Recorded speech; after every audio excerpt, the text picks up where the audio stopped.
Pronto, turma.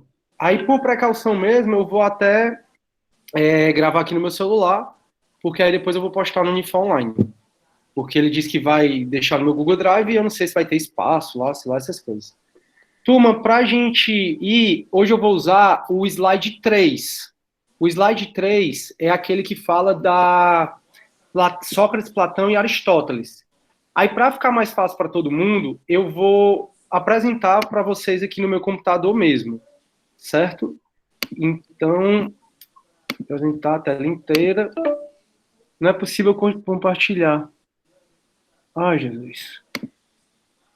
Oxi, eu fiz isso, só que eu fiz isso no Safari. Ai, Jesus. Só um minuto, pessoal. Porque eu tinha testado no Safari e fui inventar de abrir com vocês aqui no Chrome, olha. Porque eu preciso... deixa eu ver se eu abro essa reunião aqui no Chrome, pessoal. Só um minutinho. Professor, por que o senhor não manda para os monitores mandar no grupo? Não. Aí todo mundo abre o Na verdade, já está no Unify Online. Vocês podem até pegar. O Unify Online está disponível. Não, pois é, eu tô tentando ver que eu tenho aqui um arquivo baixado, eu vou ver se é esse. Eu vou mandar pro Cisne para ele conferir no WhatsApp, e aí se tiver tudo certo eu mando para vocês. Tá. Beleza, mas ele saiu da sala. Ah, droga. Pelo que eu tô vendo, ele saiu aqui.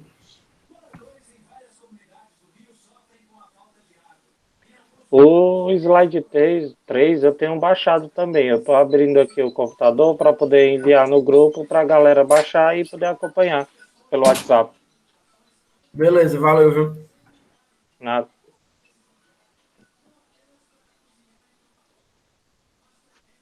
Tá todo mundo ouvindo direitinho? Alguém com algum problema? Sim. Tudo O áudio está muito bom. Aqui tá tranquilo. Todo mundo ouvindo tua voz doce, Felipe. O Sidney saiu? Obrigado, Paulo. Saiu, O ele Sidney saiu. saiu. Tímido. Que tá de boas também. Vai ter chamada, Felipe, pelo nome completo?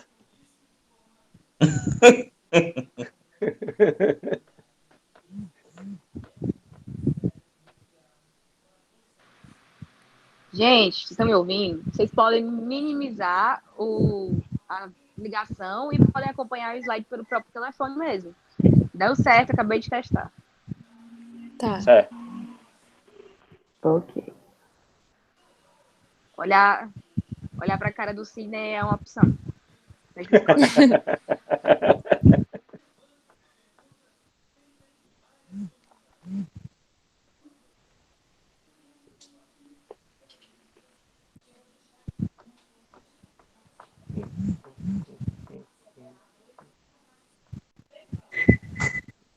Ainda tá gravando.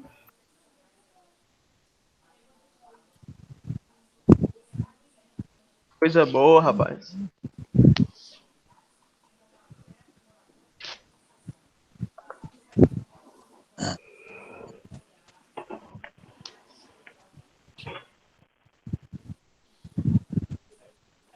Pronto, o Enzo já mandou no. Pessoal, no todo grupo. mundo tá me vendo?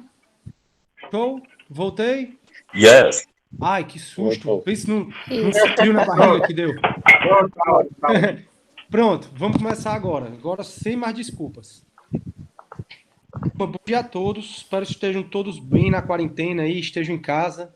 Que vocês não saiam de casa. Pelo amor de Deus, eu quero todo mundo bem para a gente passar isso daqui a uma semana, 15 dias. A gente volte às nossas atividades normais. Enquanto a gente tem que estar recluso em casa, eu vou ministrar aula para vocês toda terça e quinta, tá bom? Acho que nesse horário mesmo, acho que fica bom. Temos mais de 60 pessoas, 68 pessoas agora de adesão. Quem não puder assistir na hora, pode assistir no Unify Online, que eu vou gravar essas aulas e vou postar no Unify Online para assistir depois. E se tiverem alguma dúvida, podem contar comigo, pode contar com os monitores aí de vocês. De antemão, agradeço aos meus queridos monitores, Felipe, Manu, Bianquinha, pelo excelente Você trabalho é lindo. que vocês têm feito. Pelo excelente Ei, gente, trabalho. pessoal, só lembrando de deixar o microfone desligado, tá? Para evitar cacofonia. Quando tiverem dúvida, só desmutarem o microfone para perguntarem ou dizerem que estão ouvindo. Eita, monitor pai d'égua, viu? Show. Esse monitor aí, ele é muito bom. Gosta de dar umas dicas muito boas. É verdade, é verdade. Turma, então sempre que tiverem dúvida, podem perguntar aqui. Se tiverem dúvida depois, também pode contar comigo no Unifon Online, eu mesmo passar para os monitores, eu estou à disposição, certo, para vocês. Por hora, o que dá para fazer, ter essas aulas, pelo menos a gente não vai ter prejuízo nenhum de conteúdo. Aí, pessoal, essas aulas vão durar mais ou menos 1 hora, e o restante da carga horária eu tenho que complementar com vocês através de atividades. Então, eu vou passar toda semana atividades para vocês fazerem em material didático lá no Unifon Online.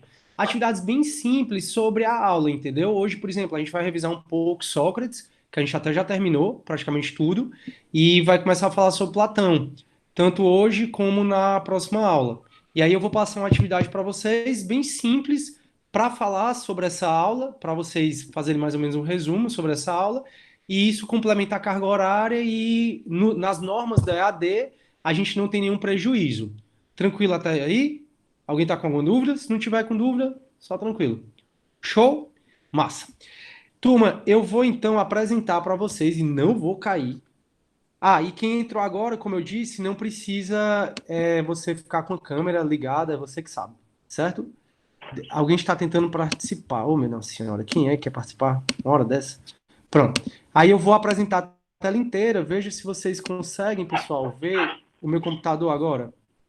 Vocês estão vendo o meu computador? Tá todo mundo vendo ou não?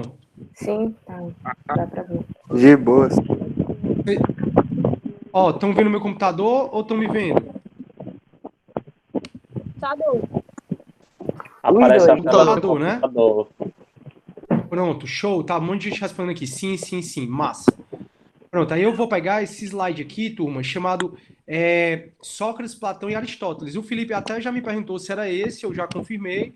Ele pode passar aí no grupo para vocês. E ele também está no Unifon Online, mas o Unifon Online está com problema hoje, né? Eu disse, não tem quem me faça não dar aula hoje. Eu vou dar aula hoje, né, a pau, porque eu tenho uns monitores que se garantem. Show. Tá bom. Pois, vamos nessa, turma. A gente está estudando, a nossa disciplina, ela é basicamente para a gente ver a história mesmo da filosofia. E eu acho que vocês já estão cansados de saber que a gente tem 4 períodos, né, da filosofia. A filosofia da antiguidade, filosofia medieval, filosofia moderna e contemporânea. Show. Aí a gente está na filosofia da antiguidade, que também é dividido em 4 períodos, que são os pré-socráticos ou cosmológicos, como vocês sabem, antropológico ou socrático, que é o que a gente está, e aí continua na filosofia... eu quero saber de vocês, eu ia perguntar para vocês, não era para eu estar falando, não. Depois, turma, escrevam aí no chat, quem é depois da filosofia socrática? Estou vendo aqui no chat, escrevam aí. Me mata de orgulho, por favor. Mimar de orgulho. Sistemático e qual é a última? Filosofia? Vai. Pronto, coisa que eu show. não falei, Filosofia pelo amor de sistemática e helenística. Show, turma. Então, na filosofia da antiguidade, são 4 os períodos, né? Os pré-socráticos, que tem 4 escolas principais, que a gente já falou. O socrático, que é o que a gente vai terminar hoje, caminhar já seguindo, assim, não é terminar hoje porque Platão ele fica entre o socrático e o sistemático. Depois do sistemático, e finalmente a gente finaliza com o período helenístico, onde a gente vai estudar a ataraxia, o ostracismo, a maior comédia lá. Show! Dentro do período socrático, a gente começou a falar sobre Sócrates. A gente já começou e praticamente terminou. Mas como eu sei que foi antes da prova, como eu sei que vocês estavam preocupados com outras coisas também, na aula de hoje a gente vai revisar um pouco sobre Sócrates. Então no começo vai ser um pouco mais rápido e depois eu vou começar a falar sobre Platão na aula de hoje. Não vou acabar Platão na aula de hoje, mas eu já acabo na próxima aula e a gente já inicia falando sobre Aristóteles. Tudo bem? Show. Na próxima aula, na quinta-feira, eu já quero começar falando com vocês sobre Aristóteles. E sobre o conteúdo, até agora a gente não teve nenhum prejuízo, porque a aula de terça passada era para ser segunda chamada, que a gente só vai fazer a segunda chamada depois que voltar das aulas. Infelizmente, turma, eu não tenho como lançar as notas. Eu sei que vocês estão ansiosos, mas eu posso dizer que a maioria da turma foi muito bem. Vocês estão de parabéns. Então, eu não vou poder lançar as notas pela orientação da própria Unifor. A própria Unifor disse para a gente fazer a segunda chamada depois que a gente voltar. Então, depois que a gente voltar, eu faço a segunda chamada com vocês, a gente faz a AV2 de maneira bem tranquila, não vai ter nenhum prejuízo. Então, na terça passada, que a gente não teve aula, era para ter sido a segunda chamada. Na quinta foi feriado e terça hoje a gente está dando já está ministrando aula, como eu falei, mais ou menos uma horinha de aula, e aí a gente complementa a carga horária com atividades que vocês vão fazer em casa. Atividades bem tranquilas, como eu falei. Show! Então, bora revisar um pouco sobre Sócrates, tá bom? Então, a gente está no mundo antigo, na filosofia da antiguidade, e eu gosto muito dessa tirinha, que ela diz assim, chegou o momento do nosso diálogo. Estão preparados? Sim, Sócrates. Aí uma pessoa vai dizer assim, ótimo, agora é quando eles nos fazem perguntas que mostram como somos imbecis. É a parte que eu mais gosto. Que essa foi muito a função do Sócrates mesmo, né? Foi de incomodar, como a gente viu. Incomodar todo mundo, incomodar principalmente quem se julgava saber muito.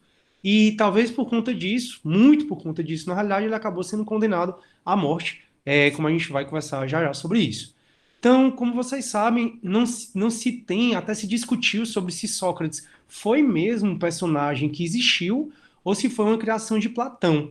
Se tem dúvida qual foi o ano de nascimento dele. Hoje se aceita que não, que na realidade ele não foi uma criação de Platão, que na realidade ele realmente existiu. E a dúvida que o pessoal tem é qual foi o ano que ele nasceu. Uns dizem que foi 469 a.C., outros dizem que foi 470 a.C. Eu acho formidável isso. Está conversando sobre um cara que nasceu quase 500 anos antes de Cristo. Eu acho incrível isso. E nasceu em Atenas, filho de um pedreiro, um escultor, como eu conversei com vocês, uma parteira. Tanto é que a maiêutica socrática que a gente viu foi uma homenagem que ele deu à mãe dele, porque a maiêutica significa dar à luz, já que a mãe dele ajudava as mulheres a dar à luz a crianças, ele diz que tinha o mesmo ofício da mãe. Ele ajudava as pessoas a dar à luz, mas dar à luz a novas ideias. Ele viveu em Atenas, com a morte do seu pai, ele herdou dinheiro suficiente para não trabalhar. Como a gente já conversou, lá na Grécia, naquela época, trabalho era para escravo, o trabalho não dignificava o homem, como a gente tem essa ideia hoje da Idade Média, que aí a gente vai conversar sobre isso mais tarde. E então ele conseguia passar o tempo todo perambulando por Atenas, perturbando todo mundo. Ele foi acusado de corromper o espírito da juventude, foi acusado de negar os deuses de Atenas, foi acusado de ir contra a democracia, e a gente vai até aprofundar isso um pouco mais, até a gente já conversou sobre isso. Foi condenado à morte, foi dado muitas opções para ele fugir. Ele, inclusive, Sócrates, pessoal, além de ter dado a opção dele comutar a pena, ou seja, não aceitar, trocar a pena de morte pela pena de não mais filosofar, não mais perturbar, ele não quis. Foi dada a opção dele de ir para o exílio, ele não quis. E colocaram ele num estabelecimento de segurança mínima, quase ele não tinha segurança. Os discípulos dele compraram o segurança, o único segurança que tinha, e ele teve a opção de fugir, e ele negou todas as opções que foram dadas a ele para ele continuar vivendo. Ele preferiu a morte. Talvez se ele não tivesse feito essa opção, a gente não estava conversando sobre ele até hoje, né?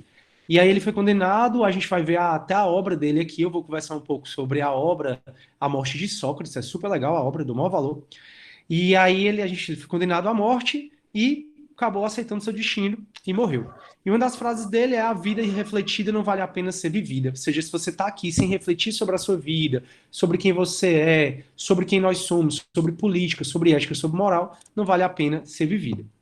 Essa parte aqui, turma, eu vou passar um pouco mais rápido, porque a gente já conversou sobre tudo isso. São só questões que eu trago para vocês aprofundarem um pouco mais o estudo, tá?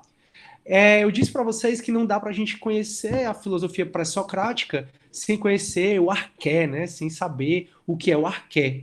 E aí o Devi, a gente já conversou sobre isso. E eu disse que não dá para entender o período socrático antropológico sem falar dos sofistas. E a gente já viu as várias diferenças, até de acordo com Platão, de Sócrates para os sofistas. A principal diferença, relembrem, por favor, é que Sócrates ele tinha a verdade como absoluta. Para ele, a verdade era absoluta. A minha verdade é igual à sua verdade, que é igual à verdade dos chineses, dos russos, dos coreanos. A verdade é a mesma. E para ele, todo mundo tem essa verdade. Essa verdade, de acordo com Sócrates, está dentro da gente. E a gente só consegue chegar a essa verdade através do processo racional, do raciocínio. Então, a verdade é que uma planta ela é bonita ou ela é feia. Isso é a verdade absoluta, é a essência das coisas que ele procurava. Então, Sócrates, ele procurava buscar essa verdade absoluta. Já os sofistas, não. Os sofistas tinham mais a pegada de Sócrates, verdade é só questão de opinião. Ou seja, a verdade de cada pessoa é a verdade dela. Ou seja, a verdade é relativa. Eu posso achar uma coisa bonita, você pode achar uma coisa feia. Então, eles travaram altas brigas sobre essa história de verdade. E o que mais define os sofistas, na minha opinião, é exatamente essa frase de Protágoras: o homem é a medida de todas as coisas. Ou seja, tudo depende do ponto de vista da história daquele homem. Eu tenho uma história de vida, vocês têm cada um uma história de vida diferente, e a gente enxerga um acontecimento de acordo com essa nossa história de vida. Então, uma morte, uma morte pode ser a tragédia para uma pessoa, pode ser um momento de aprendizado para outro. Um evento catastrófico como esse da pandemia que a gente está vivendo, para mim pode ser uma coisa muito boa, uma coisa que eu estou ficando em casa com meus cachorros, uma época de pensar mais em mim. Já para outras pessoas podem ser, não, o fim do mundo, eu estou endoidecendo, eu estou entrando em depressão. Então, para os sofistas era muito isso, tudo era questão de opinião. O homem é a medida de todas as coisas. E eu acho muito legal a gente conversar sobre os sofistas, porque muitas vezes, turma, a gente tem uma opinião muito errada sobre os sofistas, exatamente porque Sócrates, Platão, Aristóteles nem tanto, não gostavam tanto dos sofistas, e a gente ficou com essa má impressão dos sofistas. Turma, só me respondam aí no chat se vocês estão entendendo a aula, se eu tô rápido, se a conexão tá boa, porque realmente tá sendo muito novo essa questão, né, pra gente. Oh, tá show? Sim, ótimo. Valeu, galera. Obrigado aí pelo retorno. Show de bola. Qualquer coisa me avisem, tá? Massa. Então, eu acho muito legal a gente entender um pouco mais os sofistas para entender que eles não eram essa aberração toda que foi pregado, não. E aí a gente continua dizendo: o filósofo Sócrates foi considerado o patrono da filosofia, rebelou-se contra os sofistas, que a gente já conversou. Depois, se vocês puderem, dê uma olhadinha nisso, né? Aqui, turma, é um exercício para a maiêutica socrática que a gente já viu. E eu até coloquei em outros slides essas 4 fases. Lembram da maiêutica socrática? Exortação, que é aquele convite à discussão. Depois da exortação, ou seja, eu convidei você a discutir. Aí a pessoa topa, então vamos indagar. E vem para a parte da indagação, onde vai ter a questão de perguntas. E aí, com a resposta que as pessoas davam, Sócrates dava outra pergunta, e outra pergunta, e outra pergunta, até fazer com que a pessoa entrasse em contradição. Quando a pessoa entrava em contradição, mostrava que os argumentos dela não eram tão fortes como ela pensou que fosse, aí é a parte da ironia, onde ele apontava essa contradição.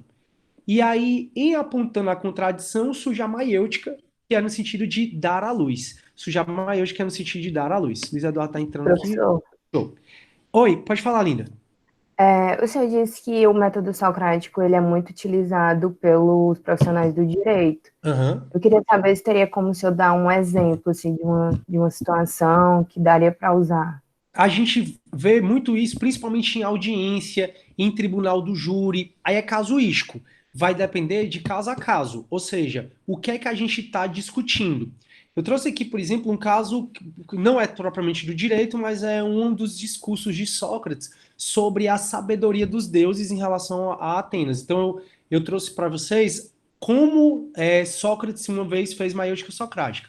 No âmbito da gente do direito, você falar assim, estou discutindo, por exemplo, uma pensão alimentícia, certo? E aí a pessoa vem dizendo: eu não tenho dinheiro para fazer isso, para fazer aquilo outro, eu não tenho dinheiro para pagar pensão alimentícia para o filho, babá. Aí o advogado pergunta: quer dizer que você não tem dinheiro? Não tenho, tá muito ruim, eu não estou pegando, babá. E o que é que você estava fazendo aí, por exemplo, e você tem viajado? Não tenho viajado muito, babá. Aí o cara pergunta: não, tem certeza que ultimamente você não foi para... Aí diz o local que a pessoa foi.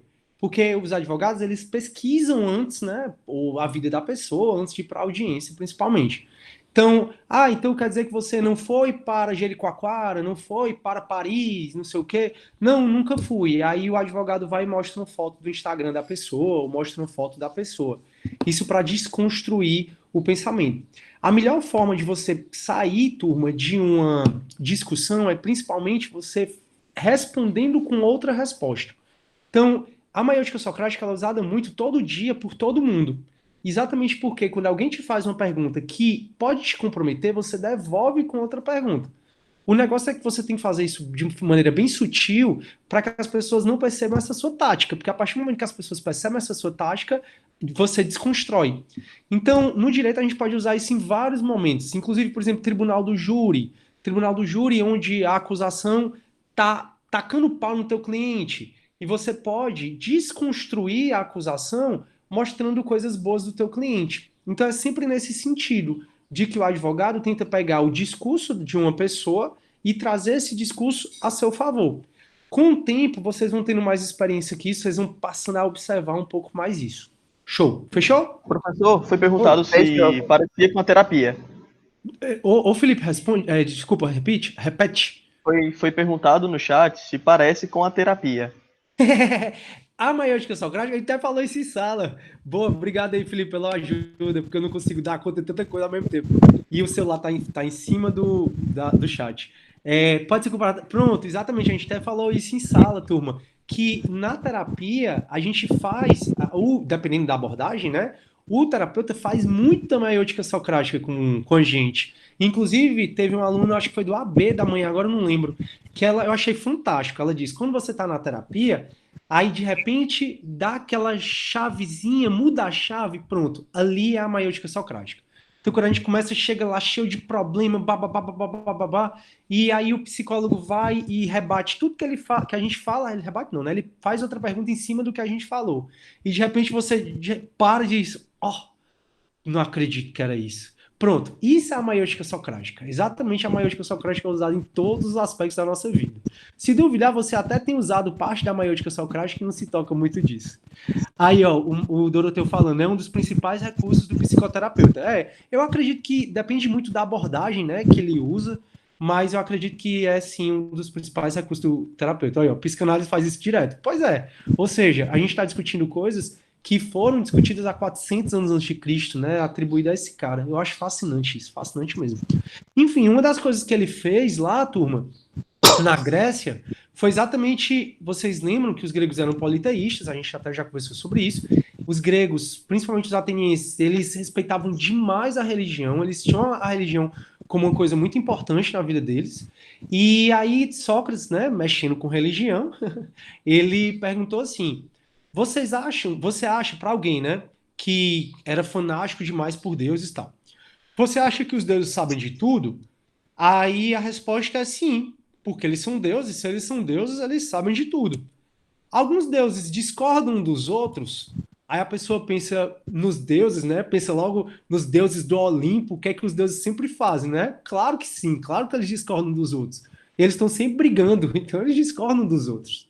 Aí Sócrates, então os deuses discordam sobre o que é verdadeiro e o que é certo. Ou seja, para um deus destruir a humanidade é o verdadeiro e certo, para outro deus proteger a humanidade é verdadeiro e certo. Para um deus causar uma catástrofe é verdadeiro e certo, e outro deus vem, não vamos causar essa catástrofe. Aí a pessoa responde, então os deuses discordam sobre o que é verdadeiro e certo? Aí a pessoa responde, imagino que sim, já que eles brigam tanto, né? Então, alguns deuses podem, às vezes, estarem errados, aí pode ser. Bom, se pode ser, se alguns deuses podem estar errados, vai de encontro à primeira afirmação que a pessoa diz que os deuses sabem de tudo.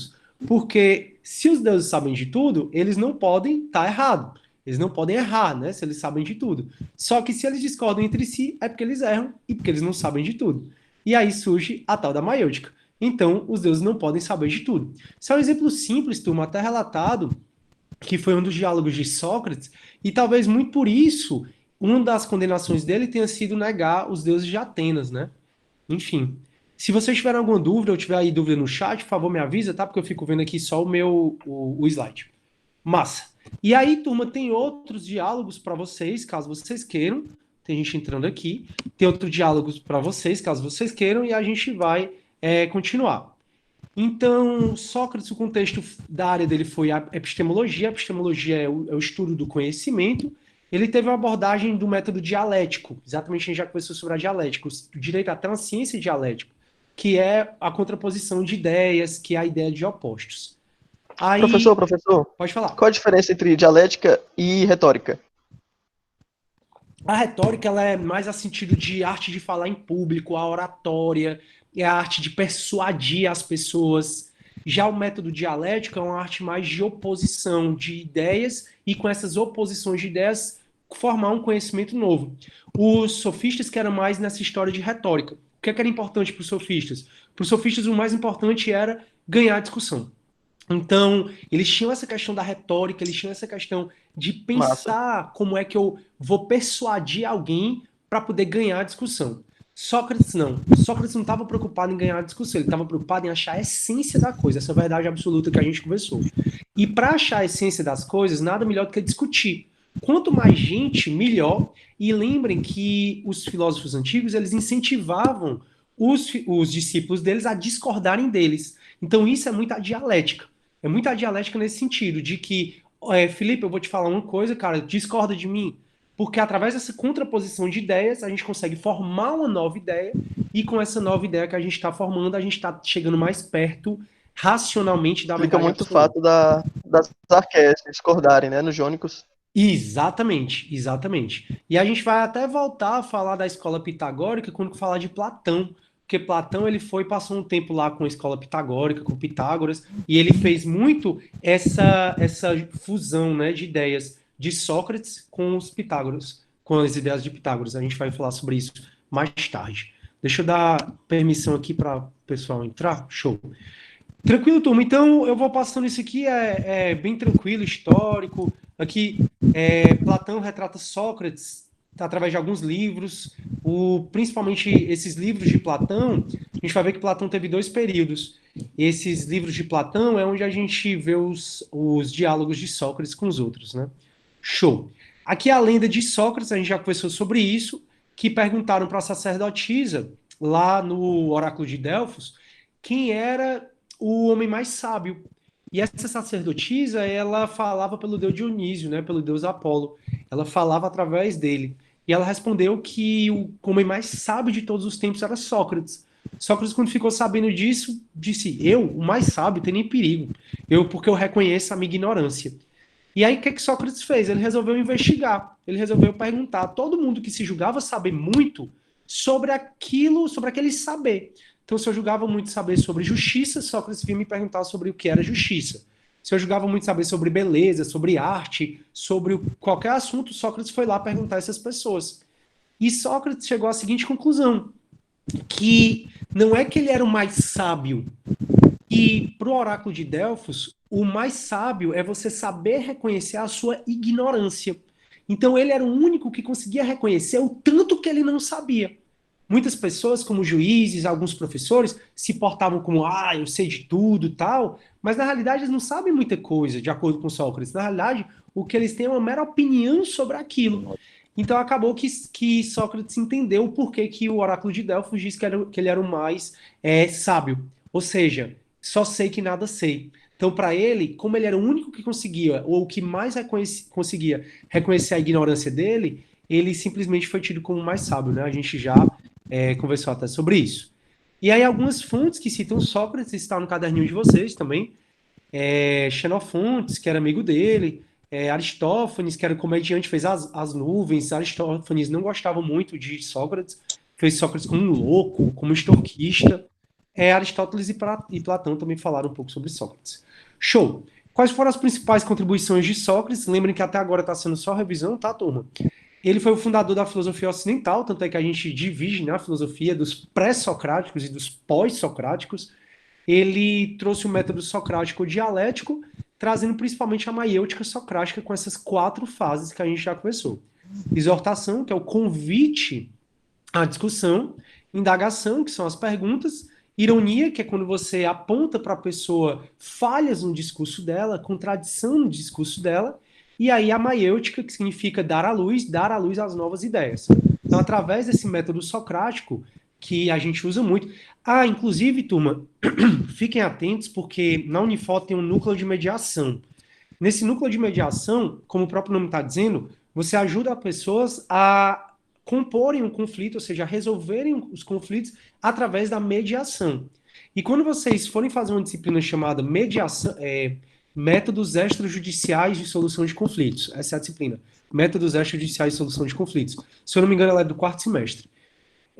Quando você for ver essa disciplina, você vai falar muito sobre mediação e vai ensinar como é que você aplica mais ainda essa técnica da maiêutica socrática.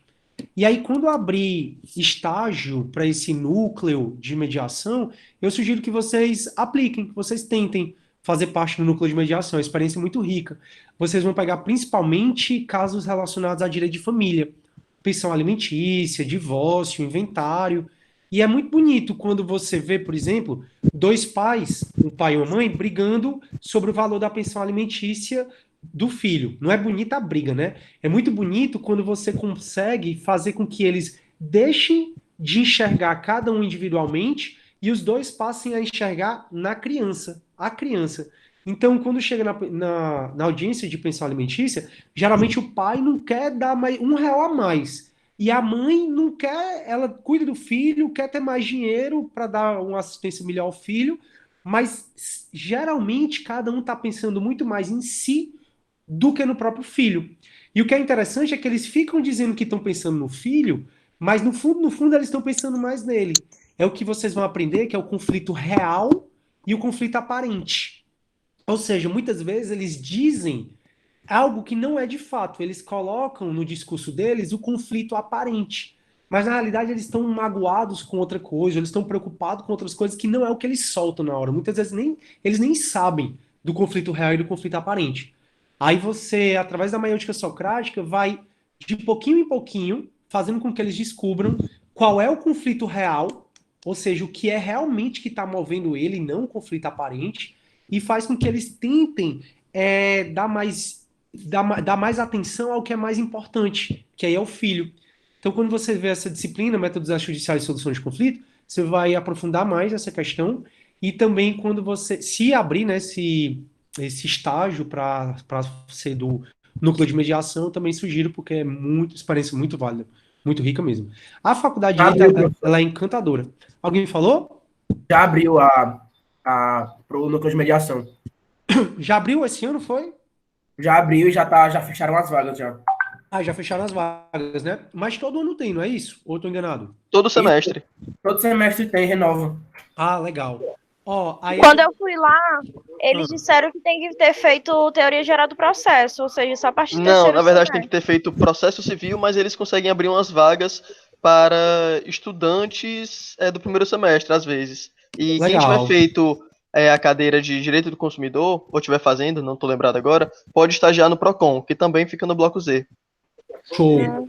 Foi aberta vagas para primeiro e segundo semestre. Foram abertas vagas, né? Pessoal, experiências muito, muito válidas. E assim, a faculdade de Direito, você pode fazer, acho que quase toda faculdade, né? De 2 formas. Ou você faz de uma forma vivendo, tendo aquela experiência que ela vai ser realmente transformadora para você, ou você vai empurrando com barriga. É óbvio que uns têm trabalho, outros têm outras questões que não dá para viver tanta faculdade, mas se você tiver tempo, disponibilidade, e até se você conseguir encaixar seus horários para participar dessas vivências do direito, vale a pena. Porque além de você transformar a vida, transformar as pessoas, você está se transformando também. É incrível. Nossa área mesmo, assim, para mim, ela é incrível. Show? Vamos continuar? Massa. Turma, então, é só afastar aqui o celular de novo. Pronto. Então, a filosofia de Sócrates, as principais contribuições, isso aqui a gente já foi conversando, eu vou passar.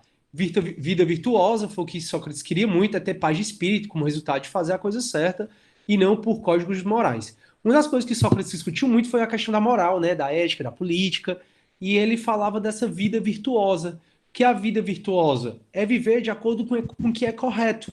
Ou seja, se você faz uma atitude, como brigar com sua mãe, por exemplo, e te dá aquela angústia, te dá aquela coisinha ruim, aquela punição interna, de acordo com Sócrates, é porque você não agiu com a sua moralidade.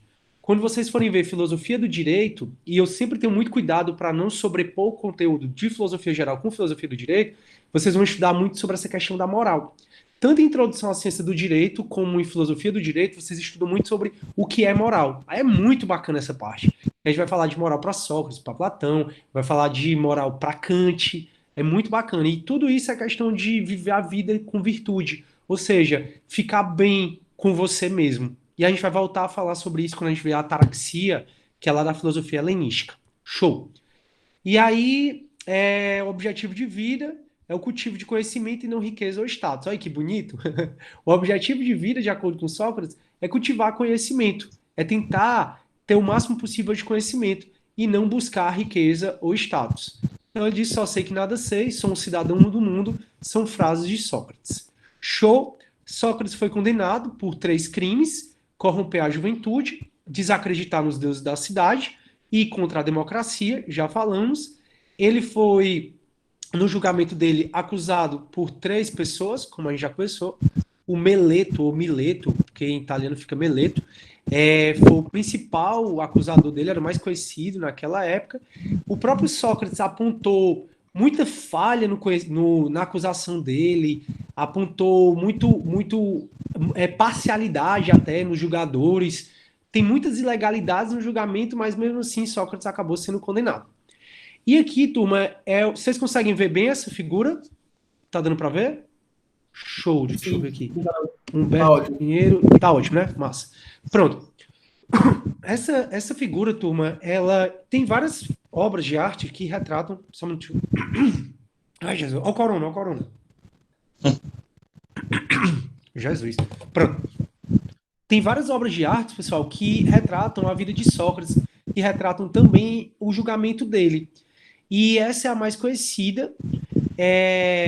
Ela foi pintada por Jacques Louis David. Eu não lembro agora onde é que ele está. Eu acho que eu não coloquei aqui onde é que está essa obra. E, enfim, eu queria mostrar para vocês alguns elementos, certo? Óbvio, e como vocês sabem, quando a gente voltar a fazer prova... obra de arte é uma coisa que eu gosto muito nas provas, tá? E essa é uma obra que eu gosto muito de colocar para você conseguir interpretar para mim o que é que aconteceu. Coisas bem simples, tá? Aqui, Sócrates, obviamente, no meio, e ele está recebendo a cicuta aqui de um dos discípulos dele. E do lado dele, com a mão na coxa dele aqui, dando apoio para ele, está Crito, que foi um dos melhores amigos que ele teve. Todas essas pessoas aqui em estado de desespero, de pranto, foram discípulos de Sócrates.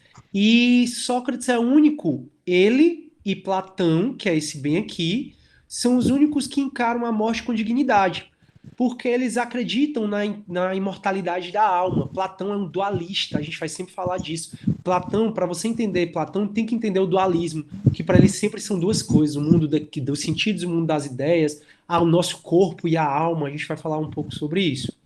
E o fato é que Sócrates está aqui no meio, e observem que ele nem olha para o copo de cicuta, que é o veneno, e ele já está pegando essa cicuta, aceitando o destino dele, que é a morte.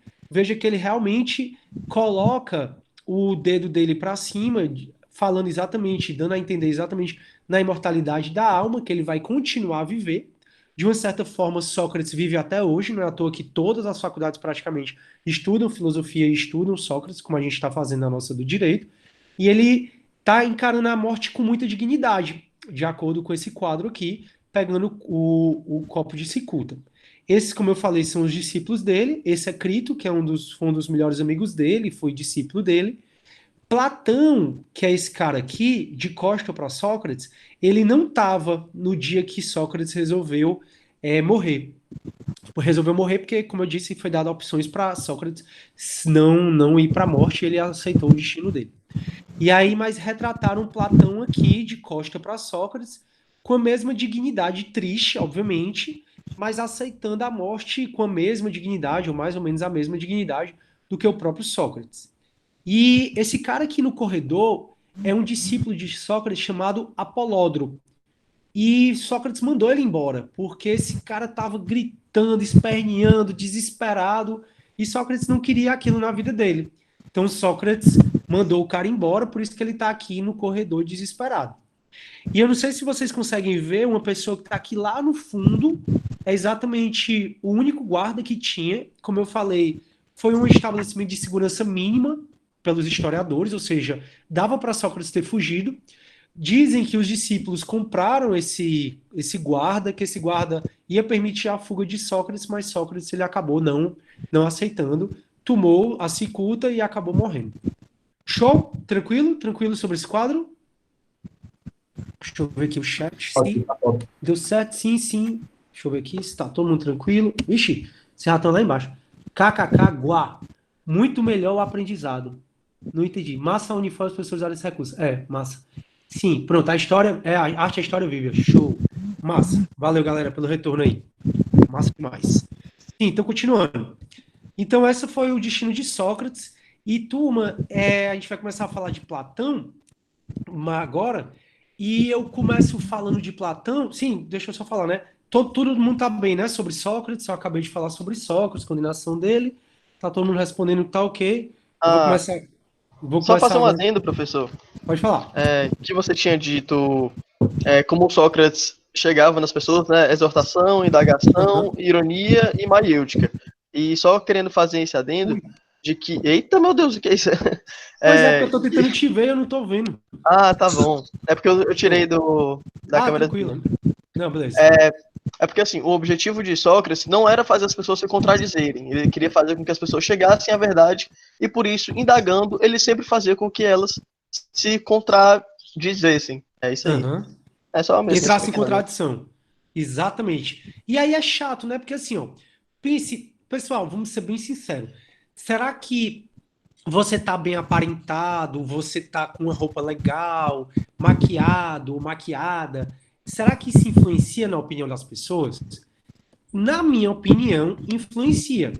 Então, se você consegue, por exemplo, se vestir bem, se portar bem, você já tem um pontinho de vantagem em relação a quem não faz isso. E aí, Sócrates, por que eu estou falando isso, certo? Primeiro, para vocês perceberem desde hoje que a aparência ela é importante.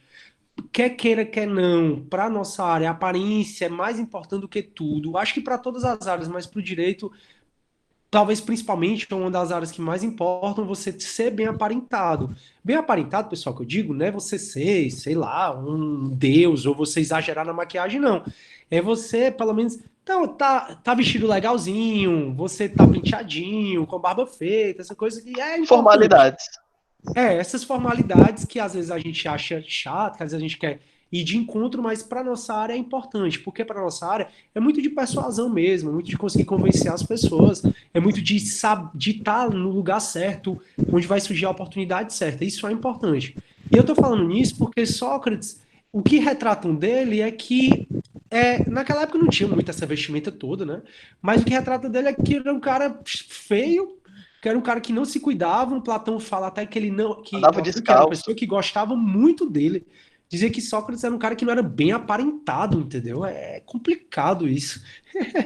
Enfim, aí o cara, relativamente feio, não se preocupava tanto em fazer essas formalidades, né? Tá direitinho, bonitinho e tal. Para ele isso não era uma questão. E ele chegava para os poderosos e fazia com que os poderosos entrassem em contradição. Ele chegava para os poderosos e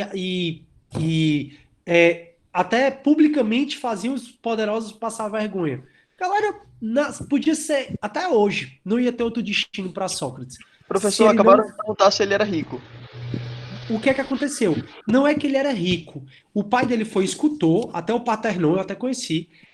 Foi esculpido, dizem, né, pelo pai de Sócrates, uma das pessoas que esculpiram. E Sócrates também fazia isso. Então ele não era rico. Só que ele não era muito de luxo. Ele até mesmo disse, a vida é para a gente buscar conhecimento e não riqueza e status. Então ele precisava de muito pouco para viver. Quando o pai dele morreu, e aí ele recebeu uma herança, aquela herança não o tornou rico, mas foi uma herança que permitiu que ele vivesse bem, da forma como ele achava que era viver bem, e não precisar trabalhar, entendeu? Então, assim, ele podia passar o dia todo parambulando por aí porque ele precisava do mínimo, ele precisava só comer, ele não tinha esse status de luxo, não queria comprar uma bolsa Prada, uma Ferrari, que na época não existia. Mas ele não tinha muito luxo, então ele precisava de muito, muito pouco para viver. Entendeu? Show? Então, assim, o que é que aconteceu com Sócrates, no final das contas? Sócrates acabou morrendo... Opa, eu não entendi. Sim, Sócrates acabou... Pessoal, vocês estão me vendo? Tá todo mundo aí? Porque eu acho que falhou aqui pra mim. Pronto. Estão indo, então? Sim. Pronto, então Sócrates acabou sendo condenado. Hoje eu acho que uma pessoa que se porta como Sócrates, por exemplo, na sala de aula, imagine aí aquele aluno que você olha e não vai com a cara, o menino não se cuida, o menino vai para a sala de aula de chinela de qualquer jeito. Como é que ele vai entrar no fórum? Pois é, como é que vai entrar no fórum? Não digo nem isso. Eu digo também, Felipe, no sentido de aí o menino tá todo o tempo querendo ser o sabichão, na sua visão, né? Querendo ser o sabichão e tal. A sociedade exclui uma pessoa dessa, entendeu? A sociedade. Eu mesmo, nesses meus 13 anos de professor, né? 13 anos que eu tô na Unifor, eu mesmo já vi situações como essa. O menino se portava como sabichão, não se cuidava, não sei o quê. A turma excluiu o cara, entendeu? Então, assim, a galera excluiu Sócrates naquela época, deu várias chances dele viver, como eu já falei, e Sócrates foi excluído. Talvez exatamente por se portar como sabichão, por fazer os outros ficarem humilhados, né, na frente de todo mundo, e por também fazer com que ele. E também porque ele não era tão bem aparentado. Então foi excluído. Talvez hoje ele fosse excluído também da mesma forma. Bom, enfim, né? Só Deus vai saber. E aí, turma, mais dúvidas sobre Sócrates? Deixa eu ver aqui. Deu uma travadinha. Pronto, mas acho que já voltou, não foi, Jesse? Professor? Oi, tô aqui. Tá, eu quero uma pergunta. É meio contraditório. Tá me ouvindo de boa? Eu tô, só tá um pouquinho baixo. Se tu puder falar um pouquinho mais alto. Dá pra ficar melhor agora? Dá sim. Pronto. Assim, na minha cabeça fica muito contraditório ele falar, tudo bem que ele tem um mínimo para viver, mas fica muito contraditório ele falar que as pessoas não precisavam buscar riqueza, precisavam buscar mais conhecimento, sendo que ele tinha condições de viver sem trabalhar, entendeu? Então, para ele chegar para uma pessoa que precisava trabalhar para sobreviver e falar assim, não trabalha não busca riqueza não, vai buscar conhecimento, não fica uma coisa meio surreal dele ficar falando assim? Tudo bem que na época o trabalho era visto só para escravo, mas não sei, eu não acho que todo mundo era igual, né? Isso aí foi mais uma crítica que ele fazia aos ricos e poderosos, porque corrupção sempre existiu, né? A gente até conversou muito sobre isso. Sócrates mesmo já falava sobre corrupção. Então era mais uma crítica a quem estava acima dele no sentido de ter muito poder. Então o cara já era político, já tinha muito dinheiro, ainda ficava roubando, por exemplo, fazendo corrupção para ter mais dinheiro ainda. Não acredito que ele chegava para pessoas que precisavam trabalhar, por exemplo, e falavam para não trabalhar, até porque as pessoas tinham escravos, né, naquela época, tinha uma proteção. Então era algo mais voltado mesmo para as relações que ele tinha ao redor dele, né? Isso, Sócrates ele foi um grande crítico aos poderosos, um grande crítico mesmo, assim, ele não curtia muito essa vibe dos poderosos, da política como era feita, ele criticou demais. Não é à toa que muito das palavras dele eram criticando a democracia ateniense, daí porque ele foi condenado por ir contra a democracia. Não é que ele era contra a democracia, pelo contrário, ele era a favor. Ele não era a favor da forma como a democracia era feita. Talvez até se a gente fizer uma breve pergunta agora, se a gente tivesse sala de aula, por exemplo, e eu perguntasse quem é a favor da democracia, provavelmente a maioria, talvez todo mundo, ia levantar a mão. Agora, se eu perguntasse quem é a favor da democracia, como é feita no Brasil, aí eu já não tenho certeza que as mesmas pessoas levantariam a mão, entendeu? Era muito nesse sentido ele, de criticar muito quem estava acima dele fazendo política. Então, era essa crítica, para quê? Então, às vezes a gente não pega, político tal desviou 300 milhões de reais. Aí você fica assim, meu Deus, o que esse cara quer com tanto dinheiro? Às vezes a gente não pensa. Então é mais ou menos assim como ele queria dizer, apontando mesmo, para que tu quer tanto dinheiro? Me explica. Então você tem que buscar muito mais conhecimento do que riqueza e status. Entendi. Faz muito sentido, né? Assim, eu vejo essas nossas discussões, as discussões que ele travou naquela época, nada mais atual do que hoje, né? Hoje a gente está discutindo a mesma coisa. Né? É isso. E aí, galera, como é que vocês estão? Tranquilo? Alguma dúvida mais sobre Sócrates para a gente passar pela Platão? Perguntem, gente, o quanto quiserem. Fiquem à vontade, turma. Eu tô aqui para isso. Pequena falha, sim, deu uma travadinha. Pronto, nada mais no chat. Olha aí, galera, parabéns, viu? Somos 74 pessoas. Turma, eu acredito que na quinta-feira eu vou continuar nesse mesmo horário, tá? 9 horas. Aí todos vocês já entendem como é o sistemático. Eu vou mandar o link para vocês, mando para os monitores. mando pelo Uniformline também, porque o Uniformline eu estava com problema, né? Então não consegui mandar. E aí vocês ficam esperando eu aceitar. Então eu esperei um pouquinho e eu aceito. Eu acho que eu vou começar a aceitar 5 para as 9 e tal, aí a gente fica conversando até 9 e 5. Se possível, procure não chegar atrasado, tá bom? Pra eu poder não ficar aqui desconcentrando. Show? Tranquilo? Então a gente vai falar sobre Platão. E eu gosto sempre de começar com Platão, turma, com essa frase dele, sabe? E é engraçado porque, para mim, nada mais atual do que essa frase, sempre, né? E aí eu deixo muito mais para vocês refletirem do que para a gente entrar sobre uma opinião política, seja lá por quem for. Por que que eu estou falando isso?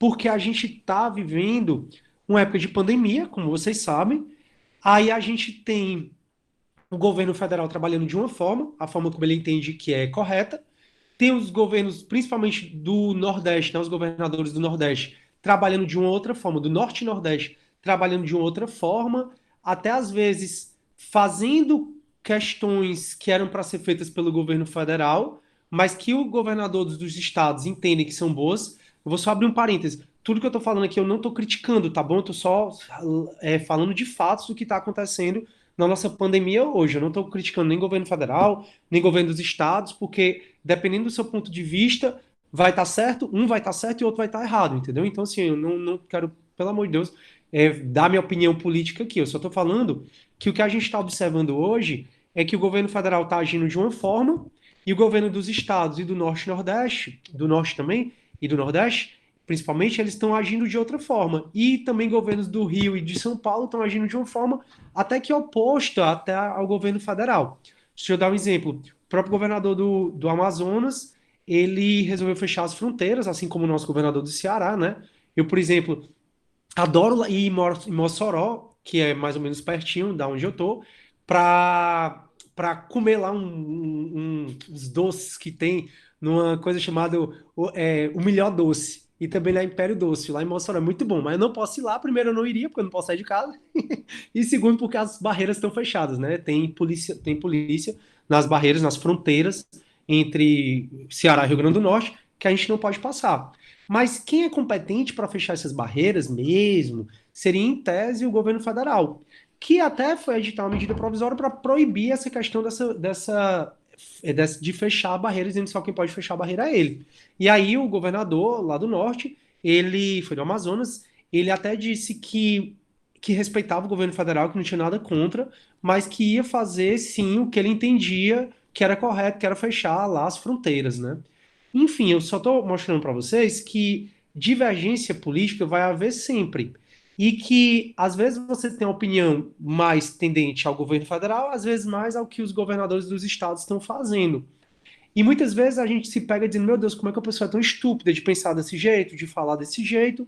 E aí eu estou fazendo toda essa introdução para a gente refletir um pouco sobre o que Platão, há 400 anos antes de Cristo, já disse. E aí eu chamo vocês aqui para cá, diz assim, ó, o preço a pagar pela tua não participação na política é seres governado por quem é inferior. Então, assim, eu acho que isso chama muito a culpa para a gente, né? Repito, eu não estou falando que governador, presidente, não sei o que, X, é inferior que a gente. Eu só estou falando que muitas vezes a gente vê o nosso político como alguém inferior a gente, como alguém estúpido, burro, tapado, mas na realidade o que Platão faz é assim, ó, tu tá olhando para ele, mas tu devia olhar mais para ti. O que é que você tem feito para a sua política? O que é que você tem feito para a sua sociedade? Você tem participado das políticas? Você tem participado desculpe, você tem participado dos debates públicos? Você tem ido para as audiências públicas? Você se filiou a um partido? Então, a maioria das pessoas, a gente não fez isso, né? Assim, eu mesmo não sou filiado a partido político nenhum.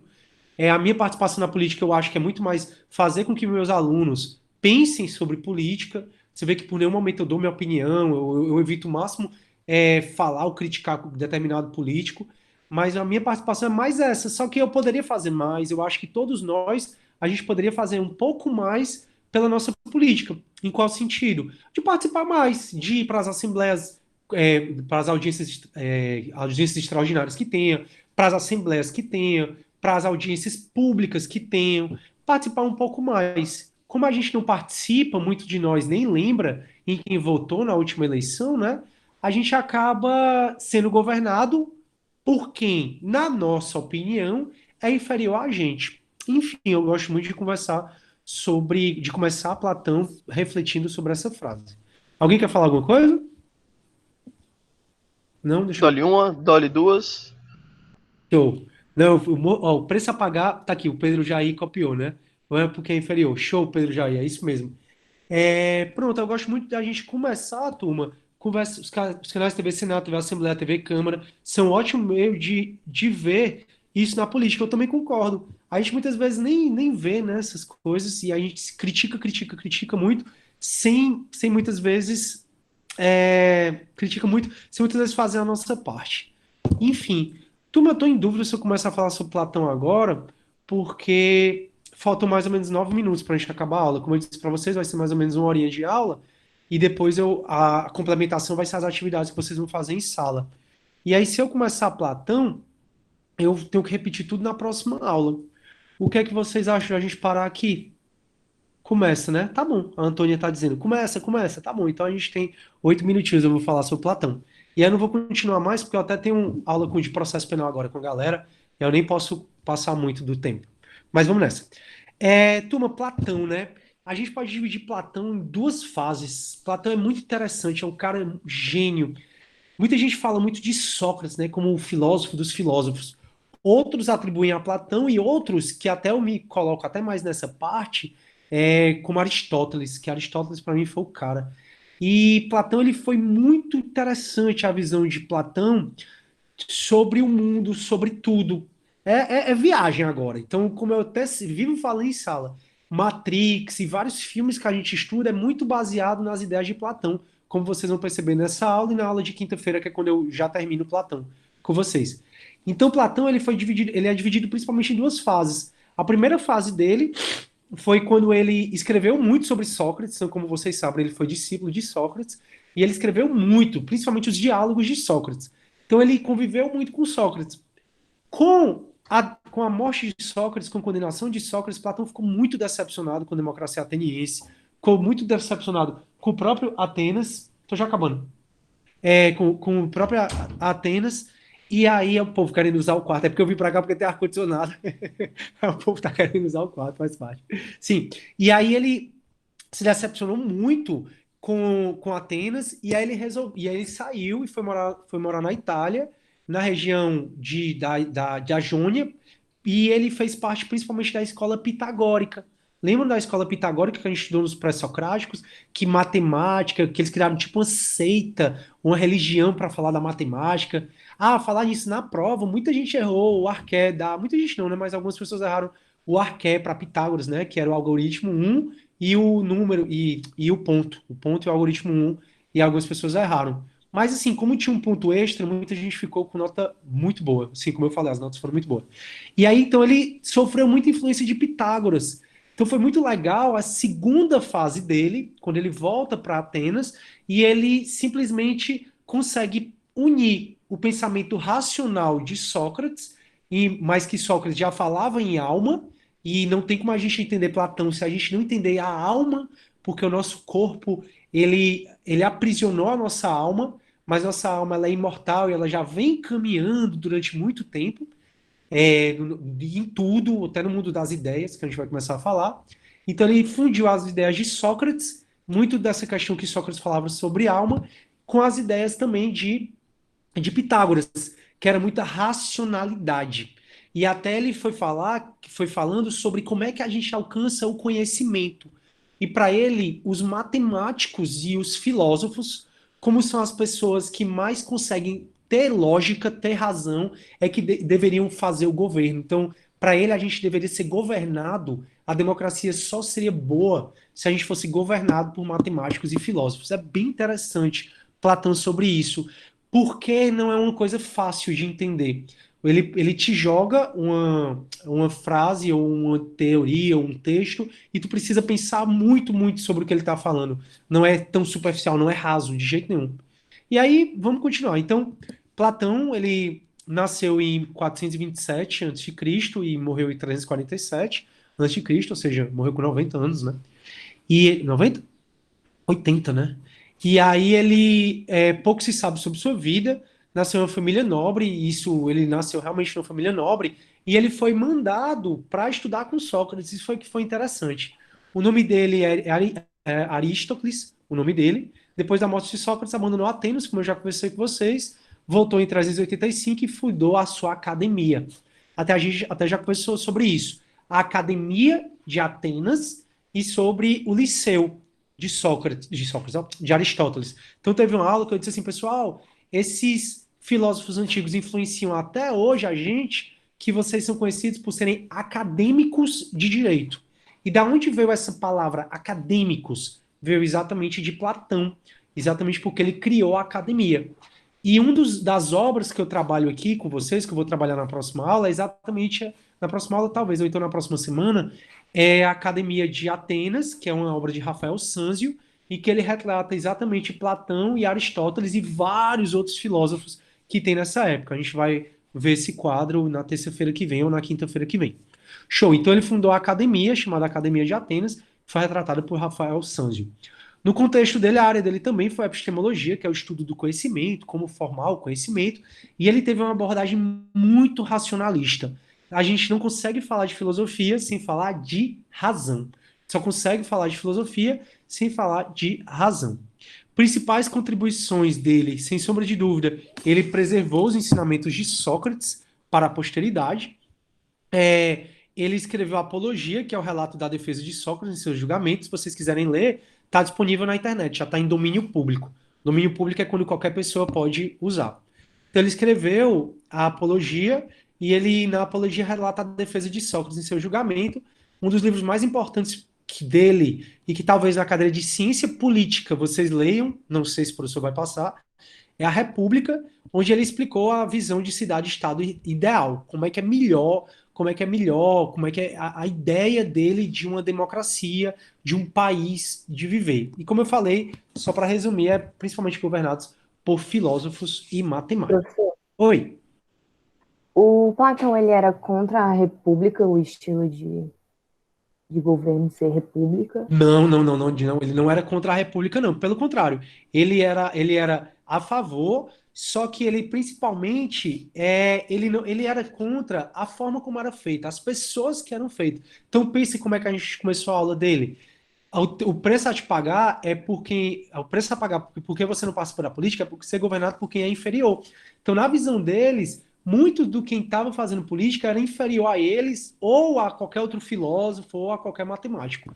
Ele era muito a favor de uma cidade uma cidade-estado, governado por políticos e matemáticos. A gente vai conversar um pouco mais sobre isso na próxima aula. Só deixa eu te mostrar alguém para vocês. Alguém, né? Uma pessoa. Esse é o Thó, é o Thó doidão, é meu cachorro. Tá todo despenteado, tá na casa de praia, né?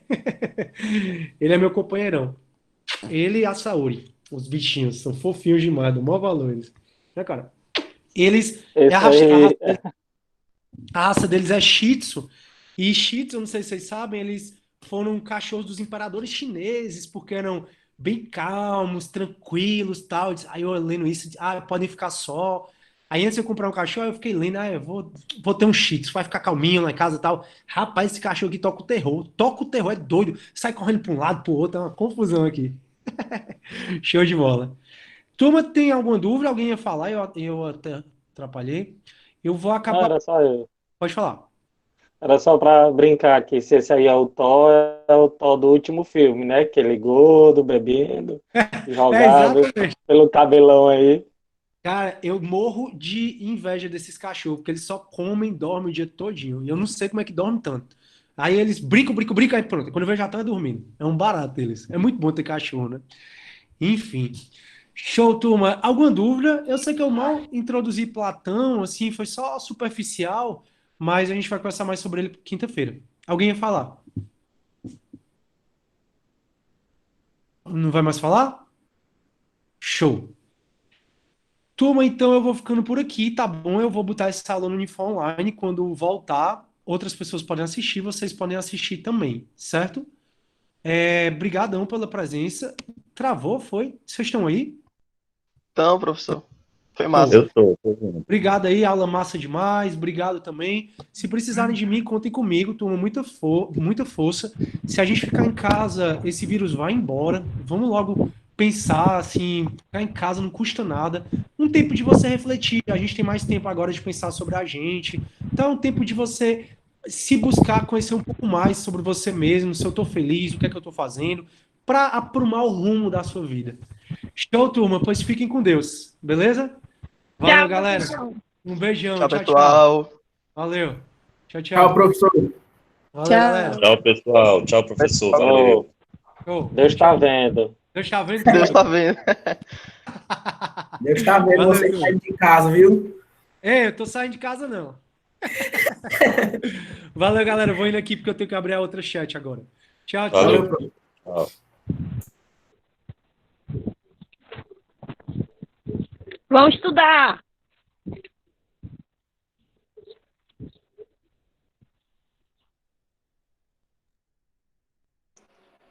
Cuida, né, gatinha, que vai chegar nesse futebolzinho.